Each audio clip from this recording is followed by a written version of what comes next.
நான் இப்போ உங்களுக்கு சொல்லிக் கொடுக்க போகிறது பஸ்திரிகா பிராணாயாமம். பஸ்திரிகா பிராணாயாமம் வந்து இன்ஸ்டன்ட் எனர்ஜி பூஸ்டர் அப்படின்னு சொல்கிறது. இது எப்படி பண்ணுறது அப்படின்னா, சாப்பிட்டு 2 மணி நேரம் வயிறு காலியாக இருக்கணும். நம்ம மூச்சு பலமாக மூச்சு உள்ளே எடுக்கணும், பலமாக மூச்சு வெளியே விடணும். அதாவது மூச்சு விடுற சத்தமும் கேட்கணும், உள்ளே இழுக்கிற சத்தமும் கேட்கணும், வெளியே விடுற சத்தமும் கேட்கணும். இதில் ஹார்ட் பேஷண்ட்ஸ் இருக்கிறவங்க, அப்புறம் ப்ரெஷர் ஜாஸ்தி இருக்கிறவங்க இதை ஃபோர்ஸ்ஃபுல்லாக ஸ்பீடாக பண்ணக்கூடாது. நான் இப்போ உங்களுக்கு எப்படி பண்ணுறதுன்னு சொல்லி காமிக்கிறேன் பாருங்கள். கைகள் மேலே உயர்த்திக்கணும் மூச்சு எடுக்கும்போது, கைகள் கீழே இழுக்கணும் மூச்சு விடும்போது. பாருங்கள்,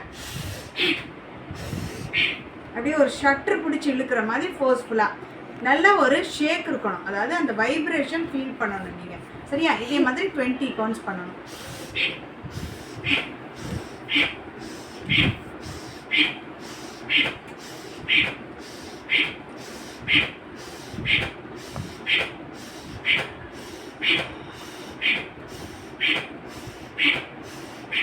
முடிச்சுட்டு நல்லா கண்களை மூடி மூச்சை கவனிக்கணும் 10 செகண்ட்.